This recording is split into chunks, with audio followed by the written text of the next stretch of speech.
Hello and welcome to Shriram IAS. दोस्तों, पिछले कुछ लेक्चर्स में मैंने बार बार एक पॉइंट को कहा है कि देखो, ट्रेड डाइवर्सिफिकेशन आज के वक्त में नीड है इंडिया के लिए। और इसी कंटेक्स्ट में रिसेंटली एक डेवलपमेंट सामने आते हुए दिख रहा है कि देखो, इंडिया ने एफटीए साइन किया है with Eurasian economic union.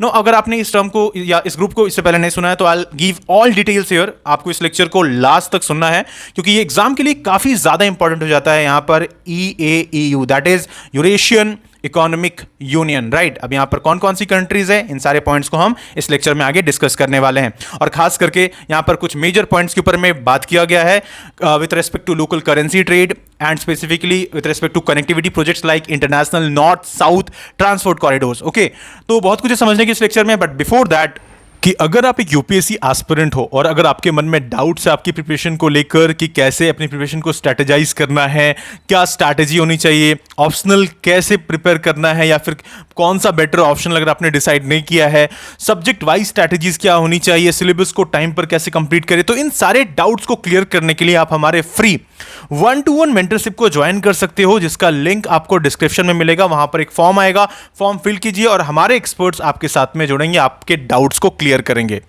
Now why this topic is in news. देखो, जैसे मैंने इनिशियली आपको बताया कि इंडिया और यूरेशियन इकोनॉमिक यूनियन ने साइन किया है terms of reference to launch FTA negotiations. Okay, अब देखो, सबसे पहले तो यहां पर एक टर्म आपको दिख रहा होगा, वो है TOR, टर्म ऑफ रेफरेंस। अच्छा, नॉर्मली कई बच्चों के अंदर में एक डाउट रहता है कि टर्म ऑफ रेफरेंस और MOU के बीच में क्या डिफरेंस होता है। ओके, मेमोरेंडम ऑफ अंडरस्टैंडिंग जिसे हम कहते हैं। देखो, टर्म ऑफ रेफरेंस के बारे में नॉर्मली जब हम बात करें तो it is like a guiding document. It is like a guiding document that outline specifically certain specific objective, scope, responsibilities, right? So it is typically used to define how a specific task or collaboration will be executed. So it is like a basically मतलब it is like an executed document कि कैसे as such overall जो बीच दो countries के बीच में late से understanding हुआ है तो उस पर वो कैसे काम करने वाले हैं, वो सारी डिटेल्स के बारे में दिया हुआ रहता है स्पेसिफिकली। ठीक है, जैसे फॉर एग्जांपल अगर यहाँ पर ट्रेड डाइवर्सिफिकेशन के बारे में बात करें तो एक्सपोर्ट में खास करके फार्मास्यूटिकल्स और एग्रीकल्चर के रेस्पेक्ट में जब हम बात करेंगे तो यहाँ पर एज सच कैसे यहाँ पर नेगोशिएशन चलेगा, टैरिफ रिडक्शन के ऊपर में किस तरीके से काम किया जाएगा, तो ये सारे पॉइंट्स यहाँ पर बहुत अच्छे से क्लियर रहते हैं। तो ये होता है टर्म ऑफ रेफरेंस। तो टर्म ऑफ रेफरेंस बेसिकली क्या होता है, स्पेसिफिक होता है नेचर में, और इसके साथ साथ यहां पर ये एक एग्जीक्यूटेबल डॉक्यूमेंट की तरह है। ठीक है, बस ऐसे आप ध्यान रखना।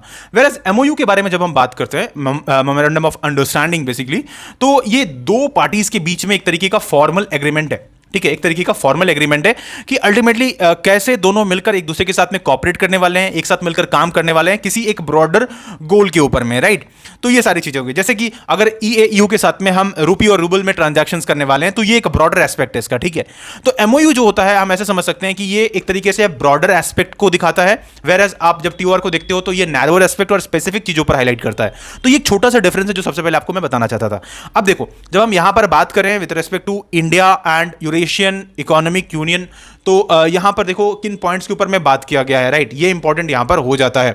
तो ओवरऑल जब हम बात करते हैं तो ये प्रपोज किया गया है बेसिकली ताकि दोनों ही एज सच इंडिया और EAU के साथ में कहीं ना कहीं एक तरीके से FTA के ऊपर में जो नेगोशिएशन है उस पर बात किया जा सके, तो अल्टीमेटली यहां पर जो एक्सपोर्ट है वो यहां पर बूस्ट हो। ठीक है, ये इसका कहीं ना कहीं मेजर मोटिव है। और हम सबको पता है आज के जो ओवरऑल मार्केट को जब हम देखते हैं और खास करके इंडियन एक्सपोर्ट को जब हम देखते हैं तो उस कंटेक्स्ट में ट्रेड डाइवर्सिफिकेशन बहुत जरूरी हो जाता है और बहुत इंपॉर्टेंट भी है, राइट। एंड इस वजह से यहां पर ओवरऑल EAU एक काफी इंपॉर्टेंट सेगमेंट बनता है ओवरऑल, जहां पर डेफिनेटली एक अच्छा स्कोप है, इंडिया अपने मार्केट को यहां पर कहीं ना कहीं खोल सकता है। तो वो सारी चीजें यहां पर इंपॉर्टेंट हो जाती हैं। Now one thing is very important here कि देखो, दोनों ही तरफ जब हम देखते हैं, एक तरफ आपको EAEU दिखता है, that is Eurasian economic union, तो दूसरी तरफ में इंडिया। अब देखो, इंडिया और यूरेशियन यूनियन के बीच में जो ऐसा जब हम ट्रेड को देखते हैं तो यहाँ पर 2023 के कंपैरिजन में जब हम 2024 में जाते हैं तो यहाँ पर हमें ग्रोथ देखने को मिला है सच ट्रेड के रेस्पेक्ट में। ऐसा कहा जा रहा है कि करीब 7% का ओवरऑल ग्रोथ यहाँ पर रहा है, जहाँ 2024 में अराउंड $69 बिलियन के आसपास का ट्रेड रहा है EAEU के साथ में। ओके, तो ये इंपॉर्टेंट हो जाता है। और जब हम कंबाइंड ओवरऑल GDP को देखते हैं यहाँ पर तो 6.5 ट्रिलियन के आसपास का यहाँ पर GDP बनता है। एंड डेफिनेटली ओवरऑल जो ये FTA है, it is expected to expand the market access for Indian exporters here. And definitely as we discuss कि यहाँ पर डाइवर्सिफिकेशन के ऊपर में ध्यान दिया जा रहा है, नए सेक्टर्स को यहाँ पर और इंट्रोड्यूस किया जाएगा, ultimately it will enhance competitiveness against non-market economies and specifically with respect to MSME sectors in India, वहाँ पर कहीं ना कहीं benefit कर सकता है ये। तो ओवरऑल ये नो डाउट एक अच्छा पोटेंशियल रखता है ये ओवरऑल जो नेगोशिएशंस यहाँ पर चल रहा है, एंड डेफिनेटली इसमें काफ़ी सारा पोटेंशियल है। ना दोस्तों, अब हम बात कर लेते हैं यूरेशियन इकोनॉमिक यूनियन के बारे में। देखो ये एक इंटरनेशनल इकोनॉमिक यूनियन के जैसा है, अब जिसमें आपको टोटल 5 कंट्रीज देखने को मिलते हैं, जो कि बेलारूस है, अर्मीनिया है, कजाकिस्तान है, रशिया है, किर्गिस्तान है। ओके, यहाँ पर कुछ सेंट्रल एशियन कंट्रीज हैं eight the same time. Overall जब हम देखें तो ये नदर्न एज सच मतलब यूरेशियन कंट्रीज हैं, नदर्न यूरेशियन कंट्रीज आपको ये दिखेंगी। एंड इसकी स्टैब्लिशमेंट के बारे में बात किया जाए तो ये 29 मई 2014 को स्टैब्लिश हुआ था। Okay, basically bye signing the treaty of Eurasian economic union, and ये सक्सेसर है ऑफ यूरेशियन इकोनॉमिक कम्युनिटी का। ठीक है, यूरेशियन इकोनॉमिक कम्युनिटी का ये सक्सेसर है, ये ध्यान रखना है यहाँ पर। Okay, eight the same time जब हम ओवरऑल बात करते हैं इन कंट्रीज़ के बीच में आपको फ्री मूवमेंट्स ऑफ गुड्स देखने को मिलता है, services, capital, labour, and they also pursue like coordinated and harmonise single policy in the specified sectors, some sectors of economy also. Okay, अब ओवरऑल ऑब्जेक्टिव्स क्या रहता है? Basically to upgrade competitiveness of the member states, right, and overall cooperation यहाँ पर दिखता है इन countries के बीच में। तो एज सच मतलब मेजरली क्या है? To promote the stable development, to raise the standard of living in all the member states here.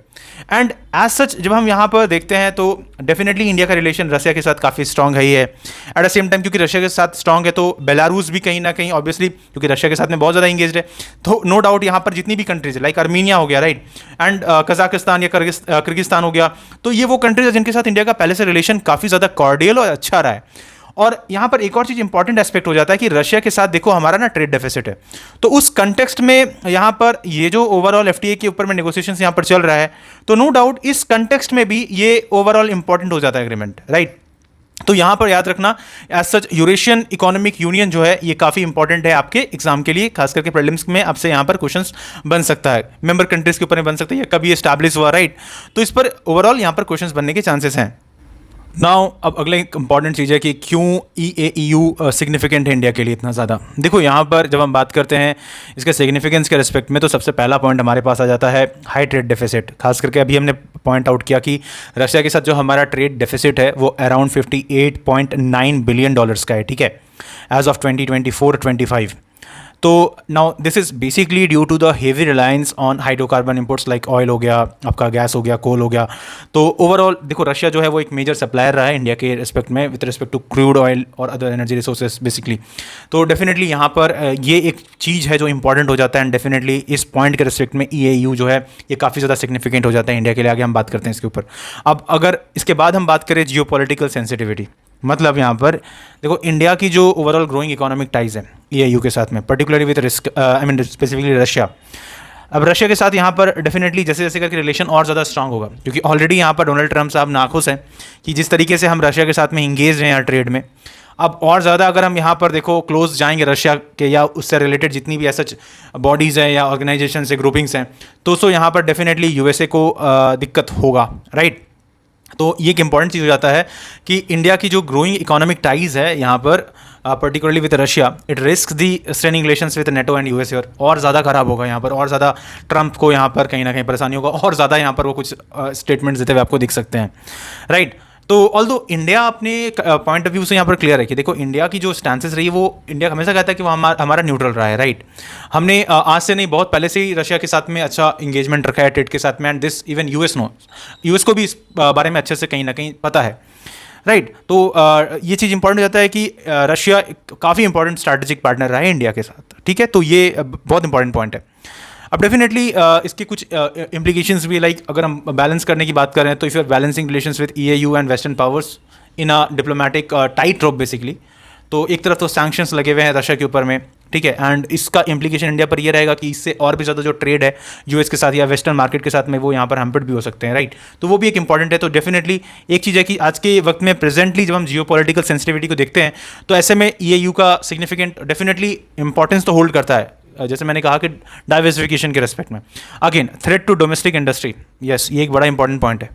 क्योंकि अगर ऐसे में देखो ईएयू से अगर इंपोर्ट जब हम ऐसा आएगा, चीप इंपोर्ट आएगा यहाँ पर, तो पर्टिकुलरली अगर कुछ सेक्टर्स देखें, जैसे कि इंडिया की जो एग्रीकल्चर सेक्टर है वो वनरेबिलिटी में आ सकती है, मैन्युफैक्चरिंग सेक्टर पे कहीं ना कहीं यहाँ पर इसका इफेक्ट पड़ सकता है।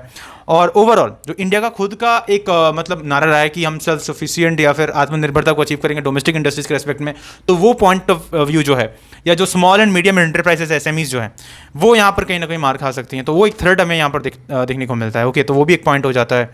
आफ्टर दैट देखो यहाँ पर सैनिटरी एंड जो फाइटो सैनिटरी स्टैंडर्ड है, सैनिटरी एंड फाइटो सैनिटरी जो एस्पेक्ट्स है वो यहाँ पर इंपॉर्टेंट हो जाती है, बिकॉज जो ईएयू जो है वो इम्पोज करता है strict SPS regulations here. Okay, if you don't know what does SPS, जैसे मैंने कहा यहाँ पर एसपीएस का मतलब भी होता है sanitary and phyto sanitary standards, now which are basically often more stringent and as per international norms, जो कि इंडिया की एग्रीकल्चर एक्सपोर्ट्स को हैम्पर करता है ओवरऑल, राइट। तो वो एक चैलेंज यहाँ पर रहेगा, no doubt about that. And then we have non tariff barriers also at the same time, like overall bureaucratic delays ले लो, या फिर जो कॉम्प्लेक्स कस्टम प्रोसीजर्स होता है, रेगुलेटरी मैकेनिज्म है, कभी कदर जो इनकन्सिस्टेंसीज हमें देखने को मिलता है। कई बार ईएयू कंट्रीज जितनी भी हैं उनके अंदर भी इस तरह की चीज़ें हमें देखने को मिलती हैं, तो वो कहीं ना कहीं ओवरऑल ये जो एग्रीमेंट है इसको हैम्पर कर सकता है, राइट। तो ये सारी चीज़ें इंपॉर्टेंट हो जाती हैं। एंड आफ्टर दैट अगर हम ओवरऑल सिग्निफिकेंस के बारे में बात करें तो आपको यहाँ पर एक मार्केट एक्सेस तो डेफिनेटली मिलेगा कि अबाउट $6.5 ट्रिलियन का जो मार्केट है वो इंडिया के लिए यहाँ पर खुल सकता है। इंडिया के कई सेक्टर जैसे कि फार्मास्यूटिकल हो गई, एमएसएमई हो गई, ये कहीं ना कहीं यहाँ पर इंपॉर्टेंट हो जाती हैं। ट्रेड डाइवर्सिफिकेशन के रिस्पेक्ट में हमने बात कर लिया। एनर्जी सिक्योरिटी के लिए भी डेफिनेटली यहाँ पर Russia already 35 to 40% crude oil यहाँ पर सप्लाई करता है। एंड बाकी जब हम कंट्रीज़ को देखते हैं, चाहे यहाँ पर बात किर्गिस्तान की कर लो, कजाकिस्तान की कर लो, ये भी नेचुरल रिसोर्स के रिस्पेक्ट में ये काफ़ी इंपॉर्टेंस होल्ड करते हैं। फिर कनेक्टिविटी के बारे में बात करें तो यहाँ पर definitely it will complement the INSTC and specifically Chennai and जो व्लादिवोस्तोक कॉरिडोर है, and definitely it will reduce the logistic cost also. तो ये कुछ पॉइंट्स यहाँ पर इंपॉर्टेंट हो जाते हैं इस एज सच, मतलब जब हम ओवरऑल यहाँ पर बात करते हैं इसके सिग्निफिकेंस के रिस्पेक्ट में या फिर इसके इंपॉर्टेंस के रिस्पेक्ट में, राइट। तो इसके साथ साथ यहाँ पर कुछ चीज़ें और भी की जाती हैं जब हम कैसे इंगेजमेंट को स्ट्रेंथन किया जा सकता है। तो जैसे कि यहाँ पर बात किया गया इकोनॉमिक कॉपरेशन के रिस्पेक्ट में, ठीक है, इकोनॉमिक कॉपरेशन के ऊपर बात किया गया 2025 से लेके ओवरऑल 2030 के बीच में। अब इस प्रोग्राम के अंदर में क्या होगा कि ultimately India will finalise here a comprehensive economic cooperation program with Russia and other countries, okay. And जिसमें आपका एनर्जी हो गया, एग्रीकल्चर हो गया, इंडस्ट्री हो गया, एजुकेशन हो गया, कल्चर हो गया, ये सब चीज़ कहीं ना कहीं इंक्लूडेड होंगे।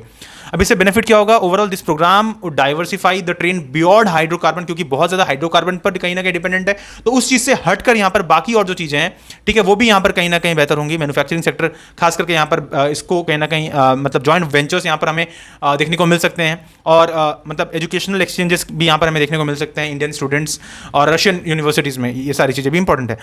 ओवरऑल जब हम बात करें अगली जो चीज़ें यहाँ पर बेहतर हो सकती हैं, जैसे मैंने कहा कि कई सारे जो बाकी प्रोडक्ट्स है लाइक फार्मास्यूटिकल्स हो गए, लाइक जेनरिक ड्रग्स हो गया, वैक्सीन हो गया, या फिर एग्रीकल्चर प्रोडक्ट्स लाइक राइस हो गया, राइट, स्पाइसेस हो गया, टी हो गया, सर्विसेज, माइटी सेक्टर और कंसल्टेंसी हो गया, तो वो सब जगह भी यहाँ पर कहीं ना कहीं मार्केट इंडिया के लिए स्कोप बढ़ सकता है। तो ओवरऑल जो आज के वक्त में वर्नेबिलिटी बनी हुई है ट्रेड और खास करके एक्सपोर्ट के रिस्पेक्ट में, तो वो कहीं ना कहीं एज लार्जर गोल हमें यहाँ पर मिटिगेट होते हुए दिख सकता है। एक नया मार्केट इंडिया को ऑब्वियसली और खुलते हुए यहाँ पर दिख सकता है, राइट। तो ये सारी चीज़ें इंपॉर्टेंट हो जाती हैं, राइट। तो I hope you understood this points. तो इस वजह से यहाँ पर ईएयू का जो सिग्निफिकेंस है बहुत ज़्यादा है भारत के लिए। एंड ओवरऑल इस एंगेजमेंट के साथ में इंडिया अपना जो ओवरऑल टारगेट लेकर चल रहा है, खास करके हम आगे पढ़ेंगे कि ओवरऑल इंडिया एक नया इनिशिएटिव लिया, and that is basically target 40, ठीक है। मैं अगले लेक्चर में इसके ऊपर एक लेक्चर मतलब अगले दिन एक लेक्चर ले आऊँगा इसके ऊपर में, टारगेट 40 क्या है यहाँ पर। तो ये एग्जाम के लिए इंपॉर्टेंट है, I will connect this lecture to that actually, okay. Target 40 क्या है। तो ओवरऑल आपको यहाँ पर ये सारे पॉइंट्स के ऊपर में ध्यान रखना है, एंड ये यू इंपॉर्टेंट हो जाता है एग्जाम के लिए। And I hope you understood all these points, जो भी यहाँ पर चीज़ें हैं, है ना। तो एक और चीज़ यहाँ पर कि आर्कटिक रूट भी इंडिया के लिए यहाँ पर दोस्तों खुलते हुए दिख रहा है, ये भी एक प्लस पॉइंट है, जो कि हम अगले लेक्चर में थोड़ा डिस्कस करेंगे इस पॉइंट में, जब हम टारगेट 40 के ऊपर में यहाँ पर बात करेंगे, ठीक है। तो ये सारे डेवलपमेंट सामने आए हैं, एंड आई होप आपको क्लियरली समझ में आ गए होंगे। और इसी तरह के और भी लेक्चर्स के लिए आप हमारे चैनल को सब्सक्राइब कर लीजिए अगर अभी तक आपने नहीं किया है। मिलते हैं अगले लेक्चर में, थैंक यू सो मच।